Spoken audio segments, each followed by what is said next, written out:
Hello students, मेरा नाम तुषार भारद्वाज।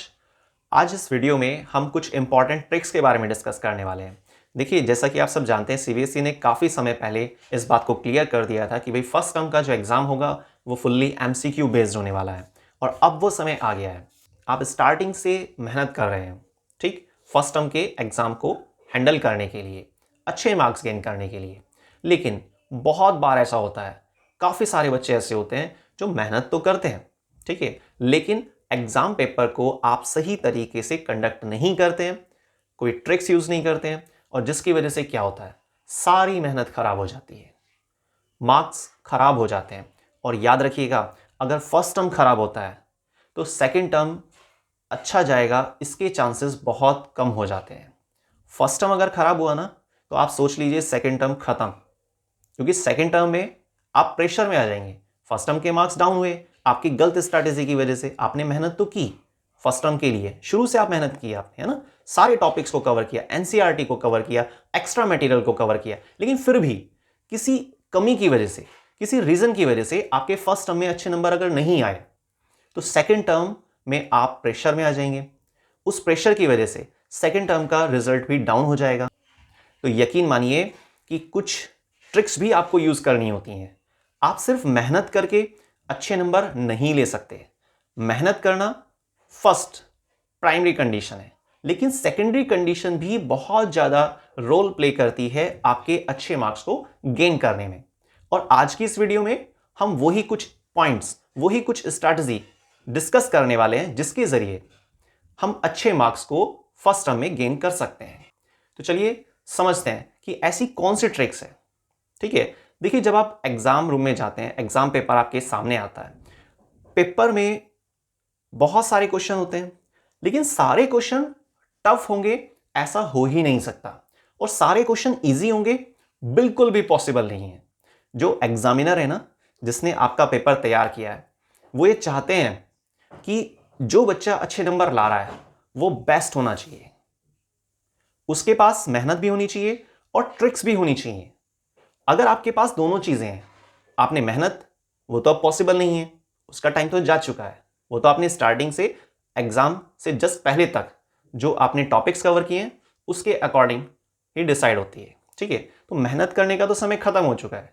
तो मानकर चलते हैं आपने मेहनत अच्छे से की हुई है, लेकिन अब समय है ट्रिक्स का इस्तेमाल करने का। और अगर आपके पास ये दोनों चीजें हैं, ठीक है, तो आपके मार्क्स बहुत अच्छे आएंगे, 100% मार्क्स आ सकते हैं।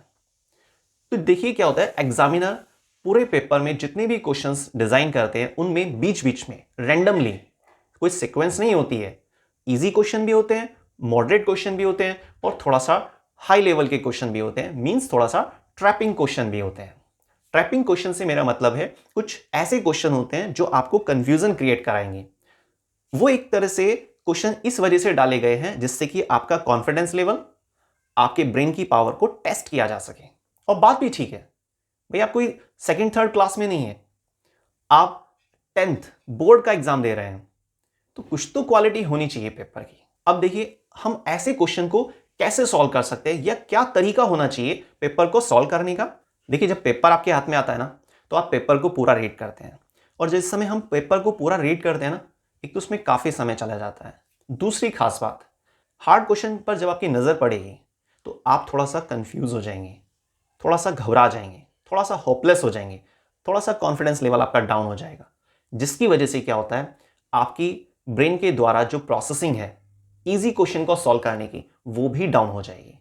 तो मेरी मानिए, आपके पास पेपर आता है, आप उसको पूरा रीड मत कीजिए। कोई ऐसा रूल नहीं होता है कि आप पेपर स्टार्टिंग से करेंगे स्टार्ट या लास्ट से शुरू करेंगे, आप कहीं से भी पेपर शुरू कर सकते हैं। मेरा मानना तो यह पेपर शुरू से स्टार्टिंग से स्टार्ट कर दीजिए, क्योंकि एमसीक्यू बेस्ड है, कोई फर्क पड़ता नहीं है कि लास्ट से शुरू कर रहे हैं या स्टार्टिंग से कर रहे हैं, कि भाई लॉन्ग क्वेश्चन को पहले करना चाहिए। ये सब बातें सब इक्वल मार्क्स के हिसाब से डिस्ट्रीब्यूटेड है, जितने भी क्वेश्चन हैं। ठीक है, तो आप स्टार्टिंग से क्वेश्चन को अटेम्प्ट करना शुरू कीजिए, और जो भी क्वेश्चन जिस पर आपकी नजर पड़ रही है, नजर पड़ने के तुरंत बाद अगर आपको ये क्लियर हो जाता है कि हाँ भाई ये तो वो टॉपिक था, डाइजेस्ट सिस्टम से क्वेश्चन अराइज हुआ है ना, फटाफट से इसको सॉल्व कीजिए। ठीक, और यकीन मानिए, अगर आपने स्टार्टिंग के कुछ क्वेश्चन बहुत अच्छे तरीके से किए, जिनके सॉल्व करने के दौरान आपका कॉन्फिडेंस लेवल बना रहा, तो ब्रेन की पावर धीरे धीरे बढ़ती चली जाती है।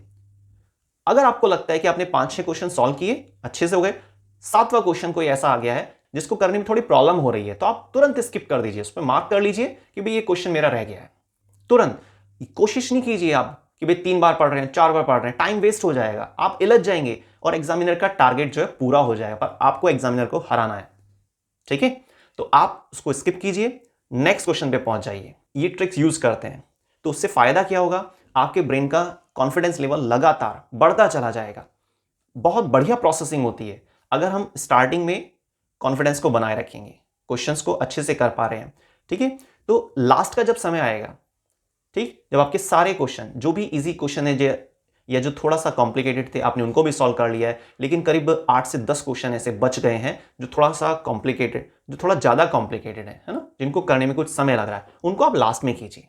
ठीक है, फायदा क्या होगा, क्योंकि स्टार्टिंग में जब आपने इतने सारे क्वेश्चन को किए ना, तो आपका ब्रेन है ना फुल सब्जेक्ट के अंदर घुस चुका होता है, सारे चैप्टर आसपास घूम रही होती हैं। ठीक है, तो उसके बाद आपका ब्रेन इतना हाई लेवल पर पहुंच जाता है, आपकी बॉडी में केमिकल मैसेंजर जो हमारी पॉजिटिविटी को बढ़ावा देते हैं इतना टॉप लेवल पर पहुंच जाते हैं कि हार्ड से हार्ड क्वेश्चन भी आप लास्ट में बहुत बढ़िया तरीके से कर पाएंगे और बहुत ही कम समय में। असर्शन रीजनिंग में भी आप इसी ट्रिक का इस्तेमाल कीजिए। आपने देखा कि कोई स्टेटमेंट है और आपको लगता है कि उसको आप अच्छे से ग्रिप में ले पा रहे हैं, तो ठीक है, सॉल्व कर दीजिए, खत्म कीजिए क्वेश्चन को। लेकिन अगर थोड़ी भी आपको अटकल होती है, जैसे कि केमिकल रिएक्शन में, कलर्स को लेकर, या एसिड बेस साल्ट में किसी रिएक्शन को लेकर आप कंफ्यूज हो रहे हैं, तुरंत स्किप कर दीजिए आप उसको और नेक्स्ट क्वेश्चन पे जंप कर जाइए। इस तरीके से क्या होगा, आपका टाइम बचेगा, आपका बॉडी में जो कॉन्फिडेंस लेवल है वो बना रहेगा। ठीक है, कॉन्फिडेंस बिल्कुल नहीं घटना चाहिए। मेन जो मेरा टारगेट है वो आपको ये समझाना है कि बॉडी में अगर कॉन्फिडेंस लेवल डाउन हुआ, इजी क्वेश्चन को भी आप सॉल्व नहीं कर पाएंगे। और एक दूसरी खास बात, आप एग्जाम रूम में आपको कोई क्लॉक मिलेगी जिसको देखकर आप अच्छे से अपना टाइमिंग के हिसाब से इस पेपर को सॉल्व कर पाएंगे, इस चीज पर डिपेंड मत रहिए। आप अपनी wrist watch, analog wrist watch का यूज करें, उसको साथ लेकर जाएं और उसी पर डिपेंड रहें। अगर आप ये सारी ट्रिक यूज करते हैं तो यकीन मानिए आपके 100% मार्क्स आएंगे। और ये चीज जरूर याद रखिएगा, हर पेपर में कुछ क्वेश्चन अप्रॉक्स 8 से 10%, 8 to 10% क्वेश्चन थोड़ा सा ट्रिकी क्वेश्चन होते हैं, थोड़ा सा कॉम्प्लिकेटेड क्वेश्चन होते हैं, ट्रैपिंग क्वेश्चन होते हैं, जो बच्चे को कंफ्यूज, एक तरह से टेस्टिंग क्वेश्चन मानिए आप, वो चेक करने के लिए होते हैं कि भाई सिंपल सिंपल क्वेश्चन है, बच्चा करता जा रहा है, ऐसे टेस्ट भी नहीं आएगा, तो थोड़ा सा क्वेश्चन तो ऐसे देने होते हैं एग्जामिनर को। ये सारी ट्रिक्स आप यूज करते हैं तो अब कोई टेंशन नहीं है, रिलैक्स रहिए। और अब एग्जाम टाइम आ चुका है, अपनी फुल पावर दिखाइए, जो आपने स्टार्टिंग से अब तक गेन की है, जो आपने नॉलेज गेन की है, उसको एक्सप्रेस करने का, उसको प्रदर्शित करने का समय आ गया है। और यकीन मानिए आप सारा पेपर कर सकते हैं। ह्यूमन ब्रेन सुपीरियर ब्रेन होता है, टॉप लेवल का ऑर्गेनिज्म है ह्यूमन। अपने ब्रेन पर भरोसा रखिए और बेस्ट ऑफ लक।